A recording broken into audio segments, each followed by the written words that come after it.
Being a contractor with the United States Postal Service is kind of unique. There aren't that many of us. We're sort of spoken of as star route carriers or contract carriers. It hasn't been routine and boring. Every time we leave the post office, we go into a resort area. Sometimes it's snowy, sometimes it's crystal clear, and sometimes it's foggy. It's been home, and so we've really enjoyed that part of it. Now, we do have some problems with weather. I had one time when I was coming down the canyon, and it was in a snowy day, and the road had just been cleared, but it was snowing hard, and it was icy. I had traffic in front of me, and I had traffic in back of me, and we came around this corner at about 5 to 10 miles an hour. We were not going very fast at all. And as it rounded the corner, there was a bus. And even at 10 miles an hour, the brakes didn't work. The tires just slid. And so I decided, okay, rather than hit somebody, I'm going into the snowbank. So I took a hard right turn into the snowbank, didn't hit anybody, and it stopped me. So there's been some times when it has been really exciting to be a mail carrier. My grandfather and great-grandfather were pioneers in the mouth of Little Cottonwood Canyon. So that canyon has been sort of a member of our family for all these many years. The mouth of Little Cottonwood Canyon was our home. It was our land. This is where we grew up. The canyon was ours. We've hunted and fished in it.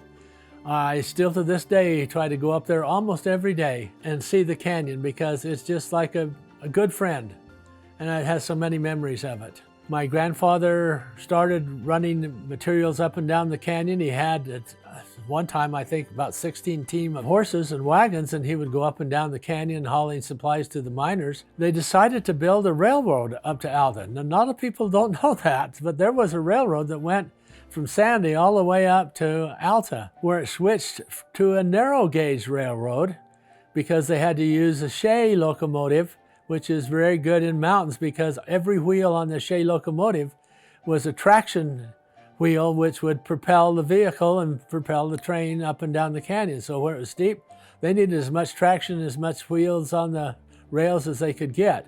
So they had to change over from the narrow gauge cars into the regular cars and vice versa to get the cargo up and down the canyon. Well, my grandfather decided to contact the railroad department and say, well, you're abandoning the narrow gauge from Wasatch Resort to Alta. What if we could lease that from you and use that railroad? Well, they agreed.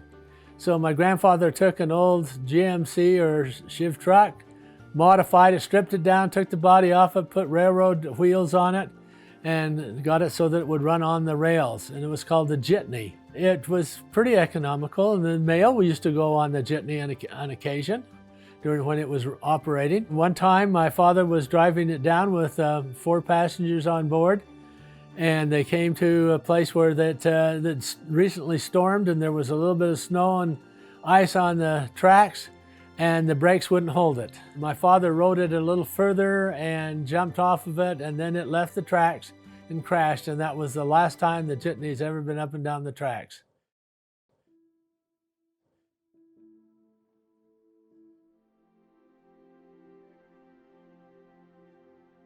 It's not the same. It was kind of a primitive community at one time. My grandfather was the first one to have electricity in his home. And the reason he had electricity, he generated it himself. He got the first water rights out of Little Cottonwood Creek and ran it on a ditch down to his place, and then down to pipelines, and then to a turbine that turned a generator, and so he got 110 volts in his house. Made enough electricity so that he ran some wires over to his brothers, which were, well, half a mile to a mile away. We didn't run microwaves, and we didn't run electric stoves with it. All we would run with was a light bulb, and they were usually 20 to 40 watts, so there wasn't a lot of electricity, but it was welcome, especially in the winter months. I remember turning the lights on in our yard, which was a 160-watt bulb, and it was underneath a an old apple tree, and those apples weren't that good, so they stayed on the tree and fell off during the winter. Well, the deer would come and eat the apples as they fell off the tree. And I remember seeing as many as 20 to 40 different animals out there on our lawn. Of course, it was a pretty good sized lawn. We used to hunt and fish on Little Cottonwood Creek. We had a cabin on Little Cottonwood Creek. Now it's all changed. You don't see, one or two animals like deer every once in a while in the canyon, but not very often. We used to have pheasants roaming wildly. You don't see pheasants anymore. Quail, not so much.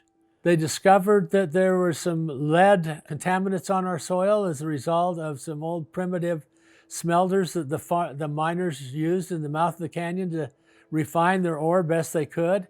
Well, it left lead residue on our property. We didn't know anything about it and didn't know anything that it was going to be a problem. The government came in and said, we got to clean this up, the EPA, and said, we'll either clean it up or you can clean it up. Well, we knew that it would be a lot cheaper to do it ownselves, and so we had to sell our property and use what would have been profit to us by lowering the price to let the new landowners clean up the property.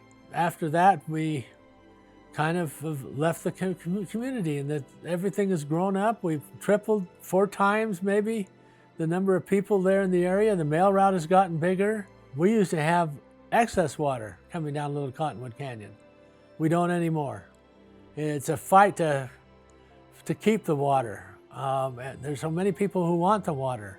The town has grown, the city has grown, the whole area has grown so much that the need for water has compounded exponentially, and golly, we just don't have enough water, as most people know. As everything develops in the city like Salt Lake, and the skiing primarily, and also the development of mining up in the canyon, a lot of people have come up the canyon. The mouth of Little Cottonwood Canyon was our home. It was our land. This is where we grew up. The canyon was ours. Some of us old timers would like to go back to the old ways because we were primarily the only people who went up and down the canyon.